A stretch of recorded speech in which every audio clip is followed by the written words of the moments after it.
Super Smash Bros. Ultimate came out in the year 2018, and now we're headed into 2020. So is there really any reason to continue speculating on this game?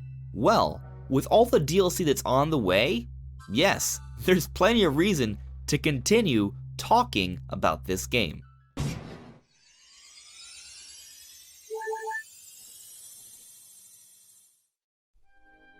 Welcome everyone, this is AndresRestart, and this time we'll be talking about my expectations for Super Smash Bros. Ultimate in the year 2020. Now recently I had a video making my predictions and doing all my speculation for Nintendo as a whole in the year 2020, but this time we're going to be focusing on just Smash Bros. Now, what about that final character for the first Fighters Pass? When will they be revealed? It wasn't at the Game Awards, so when is it going to happen? I think the most likely situation here is a January Nintendo Direct reveal. Technically, besides Joker and Game Awards 2018, all the DLC characters for Smash Ultimate have been revealed in a Nintendo Direct, so I'm sort of expecting the same thing for this final character in the Fighters Pass. And a January Nintendo Direct seems really likely at this point. Normally we get an earlier Nintendo Direct anyway. Now it's not always January, so maybe it doesn't happen in January. But here's the thing, technically the deadline for the Smash Ultimate Fighters Pass is in February according to the eShop. And on top of that, Tokyo Mirage Sessions comes out midway through January, and we probably need a little bit more information on that. Not to mention, as a whole for the year 2020, Nintendo hasn't said that much yet. So an early year Nintendo Direct, the early half of January, kind of makes a lot of sense. So that's what I'm expecting, and it is there that I expect the final character for the first Fighters Pass to be revealed. Now who could this character be? I think it could maybe be Crash Bandicoot, or Rayman, or Doomguy, or Ryu Hayabusa, maybe. But a lot of these characters have been deconfirmed for the final character, so maybe they're not going to happen. This is according to some leakers such as Sabi on Twitter. But at the same time, I feel like it's worth noting that if the character was a really big mainstream character, say for example, like Sora from Kingdom Hearts, they definitely would have revealed that at the Game Awards and not saved it for a January Nintendo Direct. So I'm thinking this character is not going to be that mainstream. Now I'm not saying the character won't be really cool, I think the character could be very cool, just simply not a character that is known by a great many people outside of the Nintendo fanbase. So maybe that could mean that the character could actually be a Nintendo character as opposed to a third-party character. I think that's definitely a possibility, but I think it's also worth noting that the trend suggests that it's been entirely third-party, so it wouldn't be crazy to think that the final character will also be third-party. But I also think it's also worth noting that there is no hard rule that it has to all be third party. The final character could technically be a Nintendo character, but we'll have to wait and see. Now, one sort of compromise, I guess there could be, is that while it may still be third party, it could maybe be a Nintendo-esque character. That's what I like to call them. A Nintendo-esque character I would describe, like, for example, Banjo and Kazooie.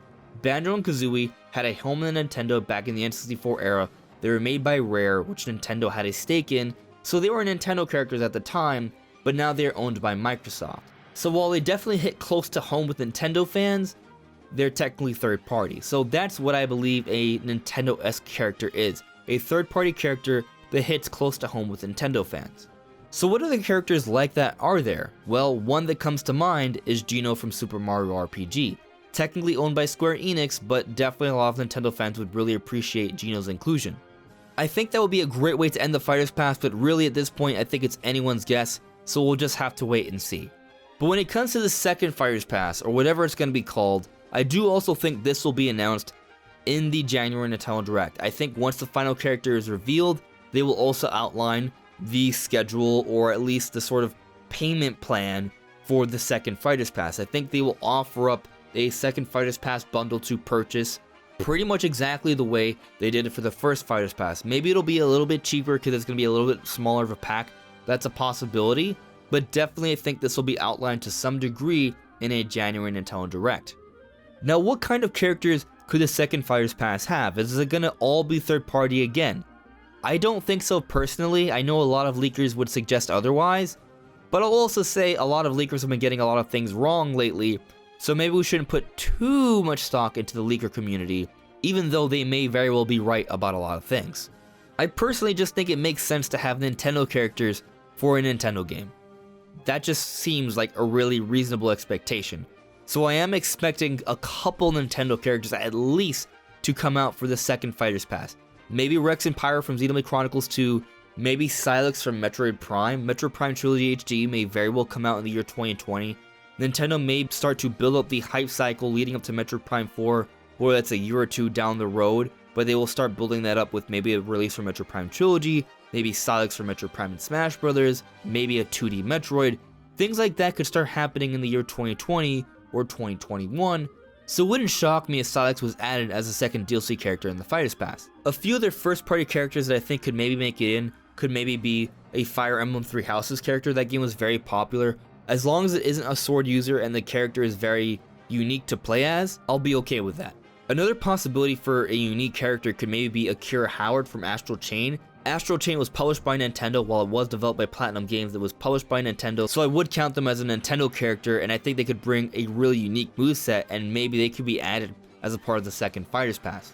Now, while I may have the expectation that there will be some first-party Nintendo characters added to the DLC this time around, I also think there's still going to probably be a couple third-party characters. Maybe that could be Crash Bandicoot or Rayman. I think that's definitely possible. But I also think we could start to see some Nintendo-esque characters. I already talked about Geno. But maybe another possibility is Travis Touchdown from No More Heroes 3. We did just get a No More Heroes 3 trailer at the Game Awards, and No More Heroes 3 is coming out in the year 2020. So maybe there's some sort of marketing push between Smash Bros. And No More Heroes 3, and we could see Travis Touchdown coming out in the year 2020 as a DLC character for Smash. I think that's at least possible, and I think a lot of Nintendo fans would be happy with that.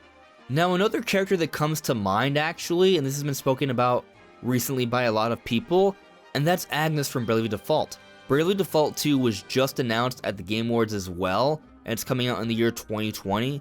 So maybe Agnes from Bravely Default could be in Smash Bros. That'd be a pretty cool character. We don't have any female characters in the DLC yet, so definitely that would be a welcomed inclusion. I myself would definitely be okay with this at least. Now, besides fully playable characters, what else can we expect for the DLC in 2020 for Smash? Well, I think there's a possibility that we can maybe see one more mode. Sakurai did say he was done with modes for the most part, so maybe there is one more mode to come out at some point randomly in the year 2020. Maybe. I'm not going to really expect it, but it wouldn't shock me if we get to see that at some point or another. I do think for the most part, what we should expect for the year 2020 are just characters with a stage, pretty much that, and some music. Not much else beyond that, although I would very much welcome an Echo Pack or a few new Echo characters or some alternative skins. It would be really nice to see Luigi added from Luigi's Mansion 3 as either an Echo character or at least an alternative skin to Luigi. That would be really cool. And honestly, I could probably make an entire other video on just the alternative skins and costumes we could get for Smash characters as DLC in the future. So I'm gonna stop there before this video becomes like 30 minutes. Definitely, I think there's a possibility that maybe we'll see some Echo characters or alternative costumes brought up at some point for the DLC in Smash Ultimate, but what I'm expecting are simply new characters with a stage and some music. Hopefully Rex and Pyra, that's a character I'm really pulling for here, or Geno. I would really like to see those characters, but I think there's a lot of possibilities, and I expect each of these characters to sort of be revealed in a different Nintendo Direct. Say maybe a Spring Nintendo Direct we get one, at E3 we get another, and the Fall Nintendo Direct we get another.